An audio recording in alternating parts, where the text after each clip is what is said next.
Well, Lennie, returning to league action away at the Southend on your birthday is on Saturday. How much are you looking forward to that one?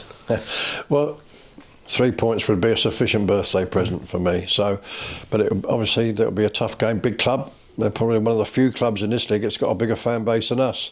So it'll be a difficult one, but we'll be on the front foot trying to get a result. Just on a personal level, you turned 77 this weekend. You took your first game in charge of Plymouth at the age of 30. What's changed since then in terms of management? Are there many similarities or differences? Everything. Yeah, the modern day player is a different person, but certain aspects of man management are the same. Others are different. And if you're going to manage us in modern day, especially at my age, you need to understand the modern day player, who's perhaps a bit different to the player of 10, 20, 30 years ago. That's the first thing. You need to show more empathy than perhaps has been done in the past. I think that's important. And most important of all, you need to be up to date with modern trends in the game. Systems, ways of playing, modern coaching methods. And if you're not, then you're going to have a problem and you're going to get found out.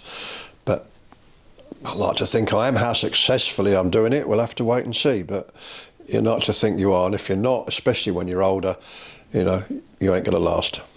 And in that respect, how content are you with the atmosphere and mood around the place? Is there a good vibe in the dressing room? I think so. Yeah, I think so. Different managers do it different ways. Darren, the previous manager, started very well. He did, and there was a good resilience and spirit amongst them. And obviously, things go wrong, and that's football. That's what happens. I do things my way. I said to the players when I first took over, the one thing I will promise you is that I'll be honest with you. Try and be fair, but can't always be fair. And try and create a culture where they feel comfortable and a way of playing and coaching methods where they can express themselves within a team shape that suits everybody, and hopefully it's successful. And it feels like we're getting to that festive period now. Yes. Where it's non-stop game on Tuesday and a great journey at the weekend. How do you look at this period? Yeah, it's a strange one in this league because we play the Saturday before Christmas, right? Then we play Boxing Day, good. Then we don't play for 6 days until New Year's Day. And then the next league game is on the 11th of January. So the games are nicely spaced. Brilliant. We play one less game over the festive period than they do in the Football League, and yet they ask you to play on Saturday and August Bank Holiday Monday, which I can't work out from the point of view of a player, not development, but consideration for the players. But so they're spaced nicely. No excuse on that score. Now, if we'd have been in the trophy, we'd have had to go on to Sutton on the 4th, which would have made it a very difficult period. We've got some tough games. You know yourself, we've got Yeovil at home will not be a picnic. Gateshead away is a hard local derby. Oldham at home will be strongly fancying their chances of finishing in the playoff places.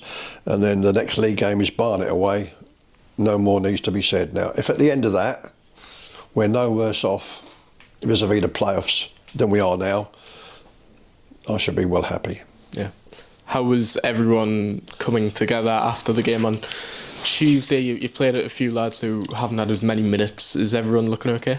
Yeah, there's a few knocks and bumps and bangs. Obviously you saw that Luke Sharman had to come off, but he's all right. It wasn't concussion, and he's training today, so I'm hoping that he will be all right. Adam Campbell missed out because of a slight groin problem. He's also training today, so I'm hoping he'll be all right. So there's a lot of players got tired at the same time because they haven't played for long. They did their best, and I thought we'd done enough to win, but we didn't.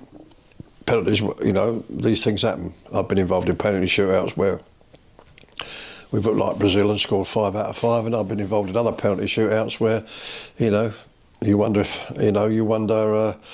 what's happened, but that's life. It's a lottery, a penalty shootout. Unfortunately, it didn't work out for us, but at least I got some minutes into a lot of players, and 1 or 2 performances have given me food for thought for Saturday.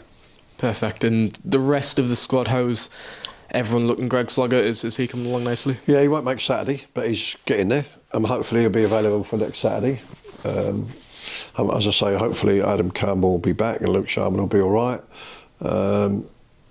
Then, if things work out as I hope, practically everybody will be available on Saturday except Sloggett, because that's going to take a little bit longer, but he should be all right for Yeovil. In just a word on the game, what do you expect from that Southend game on Saturday? I think, you know, Southend's, as I said, it's a big club by the standards of the National League. You know, it wasn't that long ago they were vying for playoffs in League One when Brownie was there. That's not that long ago. So I would have thought that they are a bit surprised that they find themselves in the bottom half of the table, although not a million miles away from the playoffs. Good manager. Be a tough one. We've got to be right. We've got to be at our best. If we're not, we'll get beat. If we are, we can beat anybody, including Southend.